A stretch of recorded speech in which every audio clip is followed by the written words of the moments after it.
Shalom saudaraku semua, puji nama Tuhan. Kita bisa berkumpul kembali walaupun kita ibadah secara online. Sangat disayangkan kita nggak bisa berkumpul kembali seperti yang kemarin kita sudah lakukan. Tapi kita percaya bahwa ini semua ada dalam rencana Tuhan.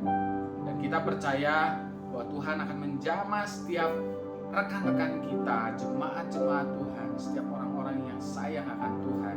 Tuhan akan pulihkan, Tuhan akan sembuhkan, sehingga kita berdoa sama-sama, kita bisa berkumpul kembali di gereja, untuk kita bisa berkumpul bersama untuk kita beribadah. Kita akan berdoa terlebih dahulu, kita akan mulai ibadah kita. Bapa yang baik, kami mengucap syukur Tuhan, kalau pada pagi hari ini Kau kumpulkan kami Tuhan di rumah kami masing-masing melalui ibadah online ini Tuhan. Kami percaya bahwa Engkau selalu hadir di gereja, di setiap rumah, setiap anak-anak yang beribadah kepada Engkau Tuhan. Jamah hati kami Tuhan, berikan kerinduan kepada kami Tuhan, untuk kami boleh memuji Engkau, untuk kami boleh memuliakan nama-Mu, untuk kami boleh rindu untuk mendekatkan hati kami kepada Engkau Tuhan, sehingga kami bisa terus bertumbuh di dalam Tuhan.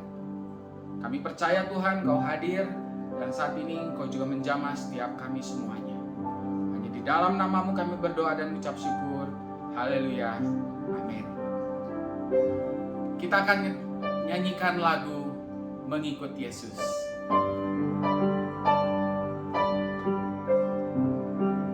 Kita percaya bahwa kita ada saat ini. Ini semua karena anugerah daripada Tuhan. Semua karena anugerah-Mu hari ini ada. Bukan karena kuatku, namun karena Roh-Mu. Ku bawa hatiku, penyembahanku, ku semakin berkurang, Yesus makin bertambah. Mengikut Yesus, itulah kesukaan hatiku. Ku lepas semua hakku untuk mengenal kehendak-Nya di hidupku. Mengiring Yesus, itulah kekuatan hidupku. Ku yakin anugerah-Nya mampu jadikanku hamba yang berkenan selalu. Haleluya Yesus.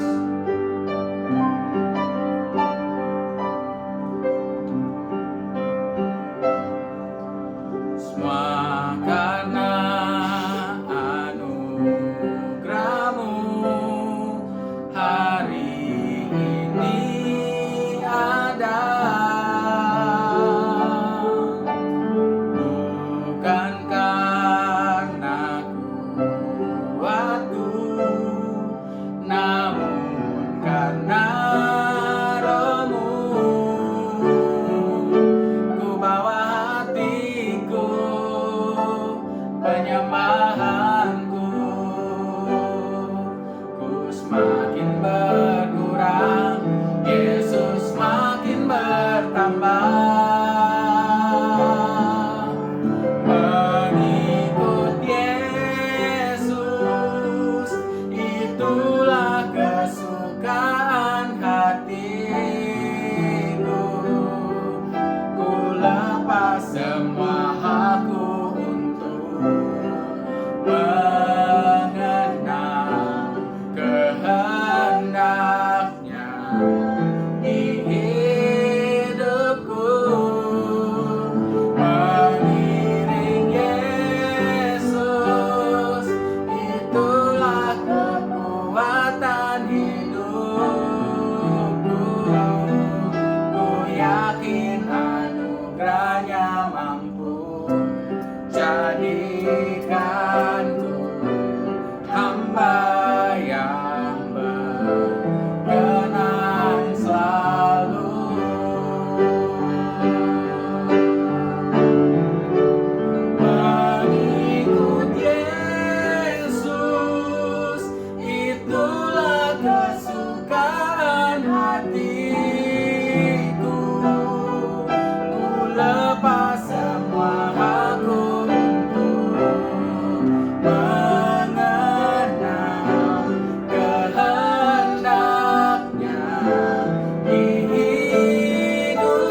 setiap kerinduan kita untuk mengiringi Yesus itu menjadi kekuatan dalam kehidupan kita, dan kita percaya bahwa Tuhan juga akan selalu mengiringi kita.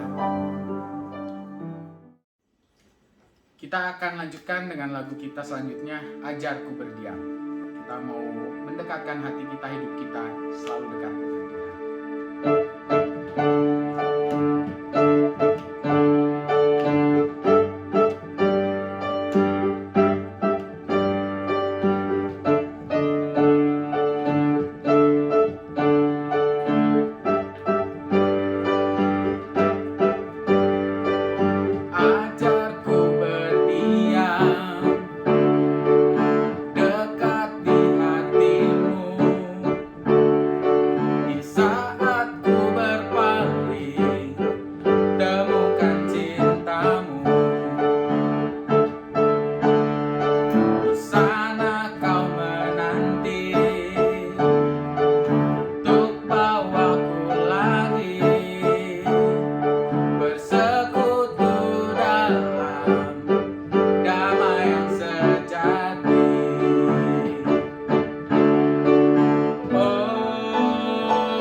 Kita akan dengarkan sebagian dari firman Tuhan.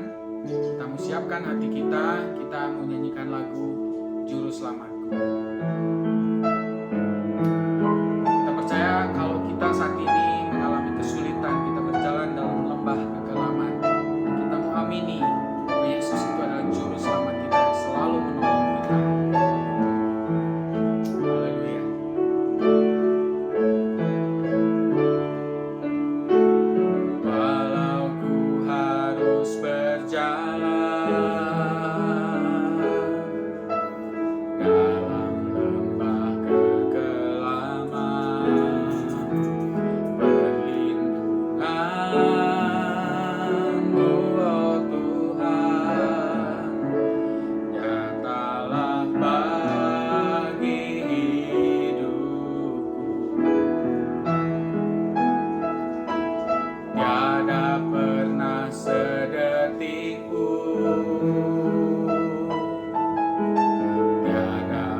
dalam setiap kehidupan kami Tuhan. Kami dapat percaya bahwa Engkau adalah Allah, Engkau adalah Juru Selamat, Engkau adalah penyelamat kami Tuhan. Engkau selamatkan kami Tuhan dari segala dosa Tuhan. Engkau angkat kami Tuhan, untuk kami boleh tinggal bersama-sama dengan Engkau. Tuhan, saat ini kami siap untuk mendengarkan firman-Mu. Engkau yang akan bentuk kami setiap jemaat di setiap rumah kami masing-masing Tuhan. Biarlah kami boleh mengerti akan setiap firman yang boleh dibagikan Tuhan. Dan ini boleh menjadi kekuatan dalam setiap kehidupan kami. Engkau akan urapi hamba-Mu Tuhan yang akan membagikan firman-Mu Tuhan. Biarlah setiap ucapan, setiap pemikiran Tuhan, setiap apapun yang disampaikan kepada kami jemaat-Mu ini Tuhan, itu semua berasal daripada-Mu saja ya Tuhan. Engkau akan mengurapi hamba-Mu ini Tuhan. Engkau yang akan menjaga dia Tuhan, Engkau yang akan menguduskan dia. Kami serahkan Tuhan untuk sisa kebaktian kami ini Tuhan, dari pertengahan hingga hanya ke dalam tangan-Mu saja. Hanya di dalam nama-Mu kami berdoa dan mengucap syukur. Haleluya. Amin.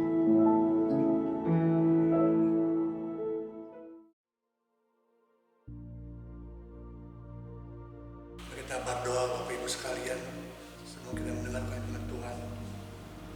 Bapak surga, kami bersyukur, terima kasih pada Engkau Tuhan. Kami akan mendengarkan sebagian firman Tuhan yang Tuhan berikan kepada kami. Biar urapilah hamba-Mu dengan Roh Kudus, Roh Kudus yang pimpin kami, yang menyertai kami. Tuhan sudah menolong banyak hal dalam kehidupan kami Tuhan. Dan saat ini kami boleh hamba-Mu boleh menyampaikan firman Tuhan. Ya Tuhan akan mengurapi hamba-Mu, dan Engkau yang mempunyai semuanya. Jadi kami di belakang salib-Mu Tuhan, dan Engkau lah yang berbicara kepada kami semua. Di dalam nama Yesus Kristus yang berdoa. Amin. Bapak Ibu sekalian, kita boleh bersyukur pada Tuhan, karena Engkau Tuhan sudah pimpin kita sekalian, khususnya bagi saya sendiri. 50 tahun saya berjalan dengan Tuhan. Tahun 72 bulan Juli saya dibaptis, dan sama masa penjajakan 3 tahun lamanya mencari apa yang Tuhan kehendaki, mencari apa yang Tuhan mau di dalam kehidupan saya ini. Dari tahun 75 saya boleh mengambil bagian dalam bidang sekolah minggu, karena itulah yang mungkin bagian yang bisa saya sampaikan. Berjalan dengan Kristus bukan merupakan suatu bagian yang singkat kita nyanyikan, satu nyanyian anak-anak sekolah minggu, jalan serta Yesus, dalam perjalanan Yesus.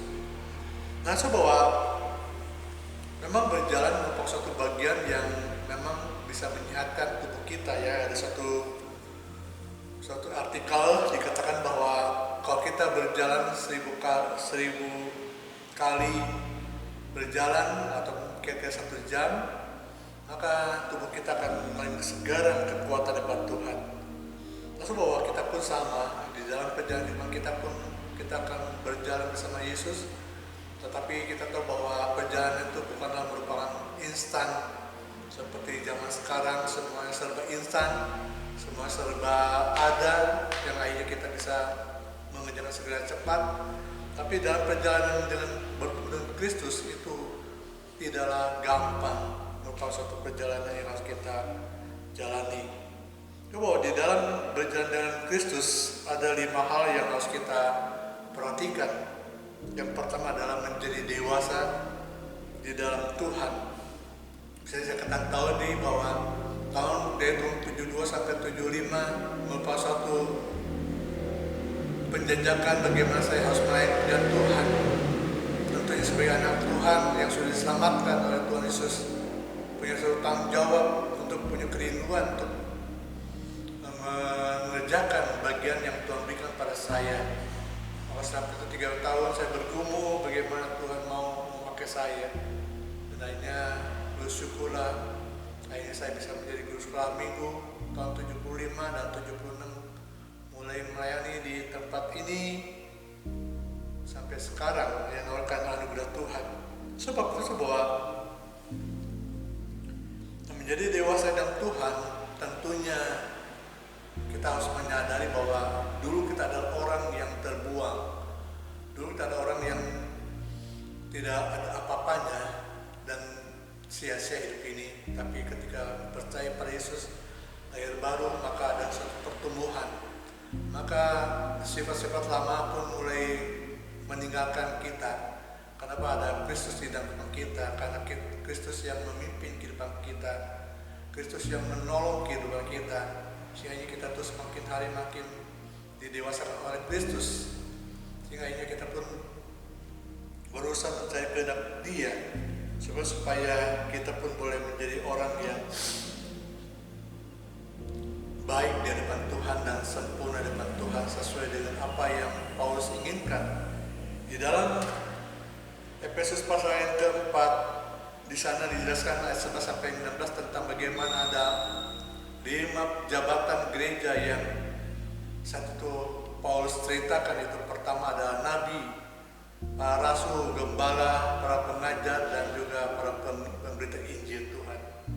Bagaimana sedang jemaat bisa bertumbuh dengan pengetahuan yang benar supaya tidak diombang-ambingkan oleh pengajaran-pengajaran yang sesat, apalagi zaman sekarang di tahun abad 15 banyak pengajaran-pengajaran yang luar biasa yang bisa menggoncangkan iman daripada iman orang Kristen. Kenapa? Karena ajarannya luar biasa. Nah, kalau kita tidak ada dasar dalam Kristus, maka kita pun akan terhanyut oleh karena tidak ada dasar dalam Kristus. Di dalam Efesus pasal yang kelima ayat 1 sampai 21 suruh bahwa diceritakan bagaimana kita harus membuang hal-hal yang lama, ya. Kenapa? Karena ini suatu sifat lama yang harus kita tinggalkan. Saya akan bacakan mulai ayat yang ke-11, ya. Dikatakan dalam Efesus pasal 5 ayat yang ke-11, jangan turut mengambil bagian dalam perbuatan-perbuatan kegelapan yang tidak berbuahkan apa-apa, tapi sebaliknya teladanilah perbuatan-perbuatan itu. Sebab menyebutkan saja pun jangan apa yang dibuat oleh mereka itu di tempat-tempat yang tersembunyi telah memalukan, tetapi segala sesuatu yang sudah ditelanjangi oleh terang menjadi tampak segala, sebab semua yang nampak adalah terang. Itulah sebabnya dikatakan, bangunlah hai kamu yang tidur, dan bangkitlah dari antara orang mati, dan Kristus akan bercahaya atas kamu. Dan itu perhatikanlah dengan seksama bagaimana kamu hidup, jangan seperti orang beban, tetapi seperti orang yang alim. Dan pergunakan waktu yang ada, karena hari-hari ini adalah jahat. So bahwa di dalam episode tadi yang kelima adalah kita harus menanggalkan segala perbuatan-perbuatan lama. Kita harus berusaha menanggalkan. Kenapa? Karena tentunya ini akan menjadi hambatan bagi kita bertumbuh dalam Tuhan. Kita akan terulang lagi di masa-masa lampau, hidup yang akhirnya tidak bertumbuh-tumbuh. Akhirnya kenapa? Karena banyak hama-hama yang mengganggu tumbuhan, sehingga akhirnya tumbuhan itu tidak berbuah ataupun tidak menghasilkan yang terbaik. Jadi kalau hama-hama itu sudah dimatikan, maka saya yakin akan menjadi satu tumbuhan yang berbuah dan menghasilkan hasil yang baik. Yang kedua, saudaraku, mengakui ketuhanan Yesus. Kenapa saya katakan mengakui ketuhanan Yesus? Karena seringkali kita hanya mengakui Yesus sebagai Tuhan, sebagai juru selamat, tidak mengakui sebagai ketuhanan. Sehingga akhirnya kita seringkali meminta pertolongan Tuhan terus menerus. Padahal kita punya Tuhan yang punya kewibawaan yang luar biasa. Maka satu ketuhanan merupakan satu bagian yang penting dalam kita. Karena kita telah dibeli oleh darah Yesus dengan tunai. Saudara baca dalam 1 Korintus 6 ayat yang ke-19-20, dalam 1 Petrus pasal pertama, bagaimana menjelaskan bagaimana kita sudah dibayar oleh Tuhan darahnya dengan tunai. Maka kita harus menjunjung tinggi tentang kehidupan hidup bersama Yesus, segala sesuatunya berpusatkan kepada Kristus, bukan pada diri kita sendiri. Harta benda bagian yang saudara bisa nikmati, tetapi tidak menjadi suatu bagian yang harus kita andalkan. Anak pintar itu baru bagian satu dalam rumah tangga kita tidak bisa diandalkan oleh kita. Segala milik yang Tuhan berikan pada kita, baik itu mobil, motor, ataupun rumah, itu pun milik Tuhan. Semua selalu kita andalkan Tuhan sepenuhnya, sehingga kita tidak terikat oleh apapun yang seharusnya kita tidak terikat. Kenapa? Karena memang kita terikat oleh karena Kristus, bukan karena barang ciptaan yang Tuhan ciptakan di dalam dunia ini. Maksudnya bahwa kita harus selalu bersandar Dia sebagai Raja dan segala Raja. Keegoan kita harus ditanggalkan. Yesus yang harus diutamakan dalam tahta kehidupan kita sebagai Tuhan dan Raja kita, yang memimpin langkah-langkah kehidupan kita, sehingga kita takut akan Tuhan itu benar-benar kita rasakan dan kita bisa rasakan. Nah itu bagian yang penting gitu. Yesus adalah sebagai Tuhan dan Raja kita. Yang ketiga adalah iman dan janji Allah.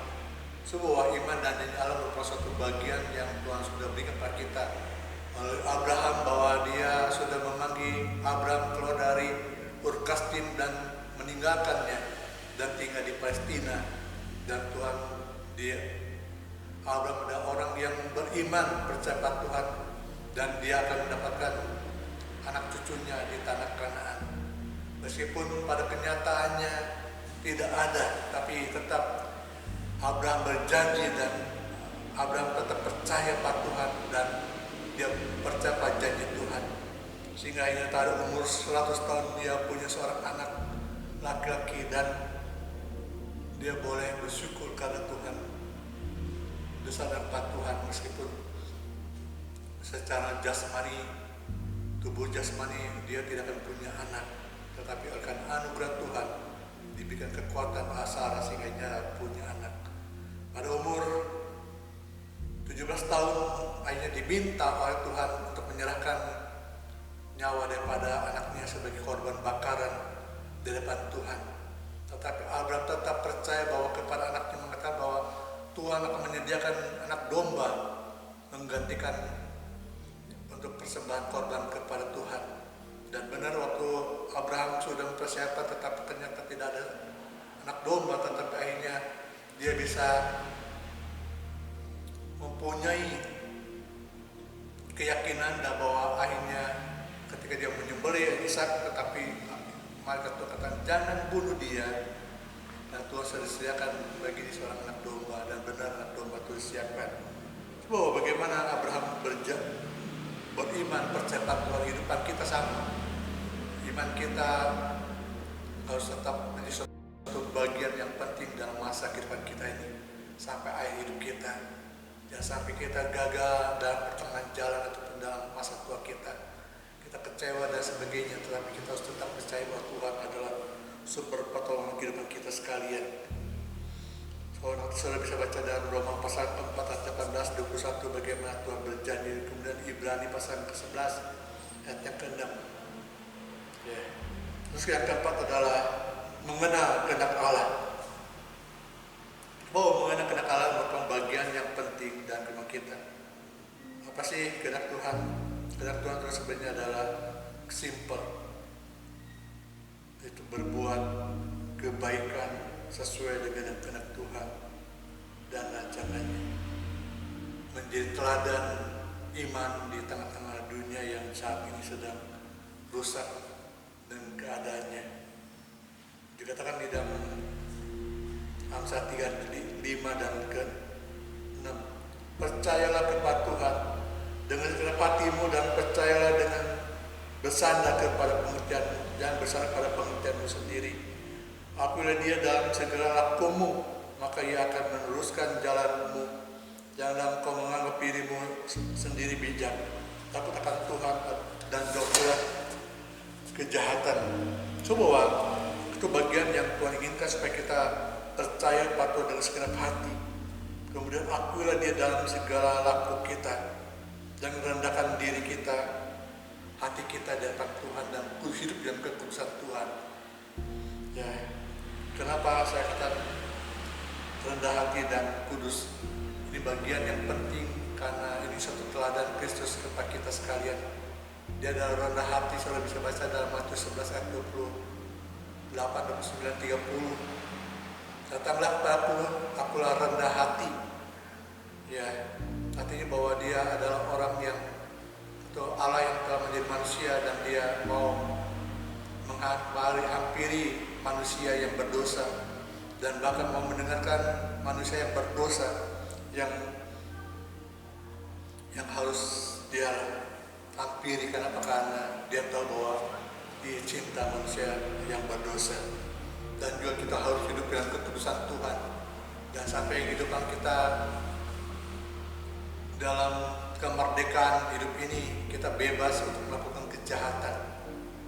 Ya, yang kita bisa lihat di dalam Galatia pasal yang ke-5 bagaimana Paulus mengingatkan supaya tidak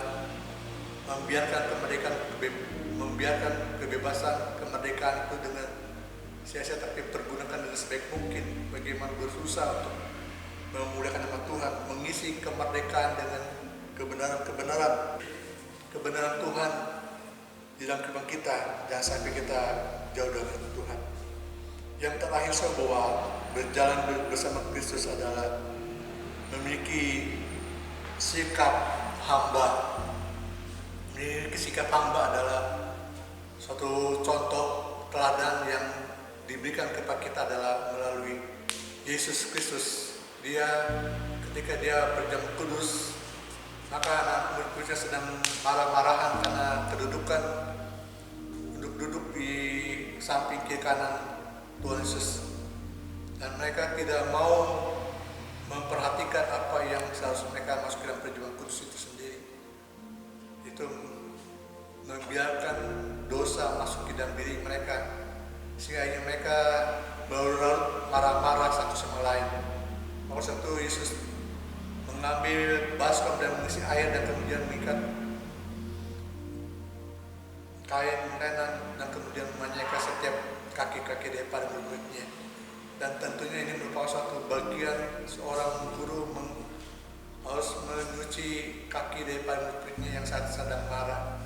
Dan itulah suatu tanda bahwa dia rendah hati dan dia mau menjadi hamba yang sesungguhnya.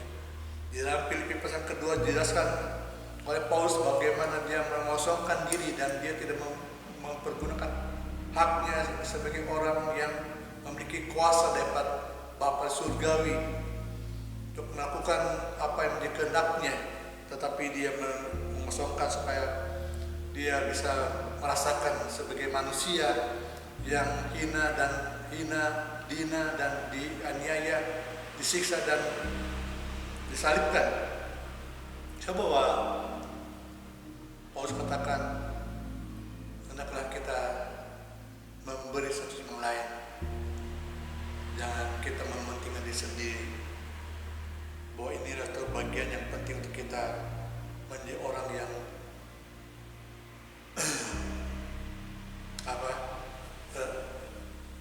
sikap hamba.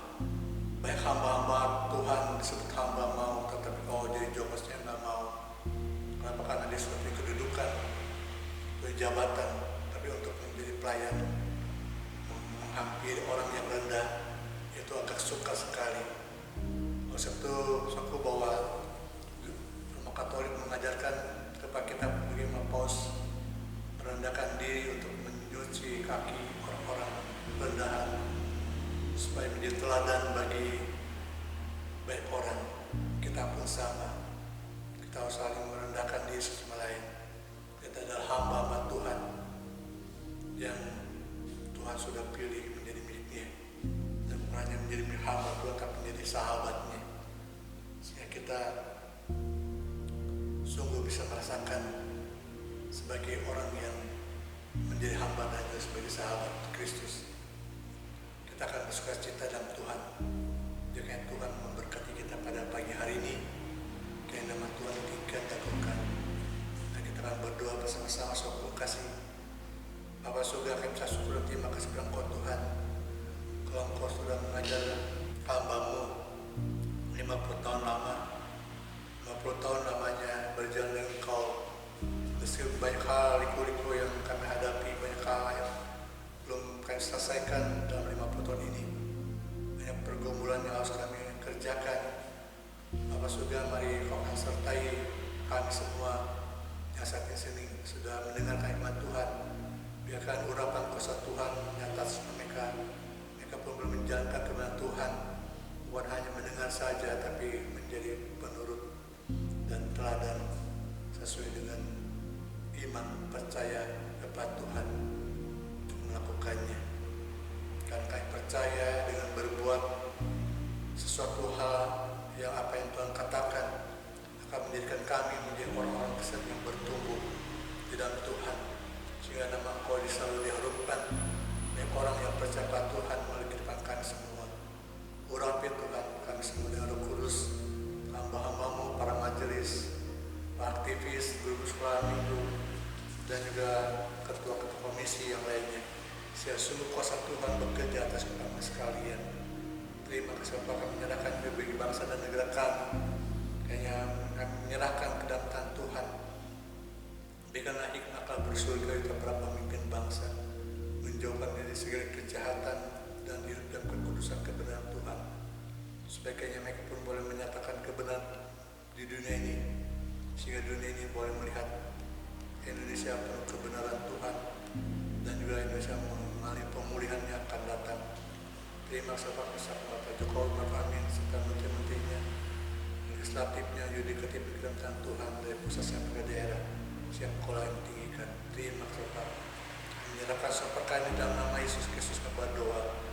Tuhan memberkati Engkau, Tuhan yang memberikan perlindungan, Tuhan yang menyinari Engkau dengan wajahnya, Tuhan juga memberikan kasih karunia, Tuhan yang menghadapkan wajahnya kepada Engkau, Tuhan yang memberikan damai sejahtera. Kasih karunia Bapa damai sejahtera Yesus serta persekutuan Roh Kudus menyertai kita sekalian dari sekarang sampai selamanya. Terpuji nama Yesus selamanya. Bapa, terima kasih. Bapa, terima kasih. Bapa di dalam surga,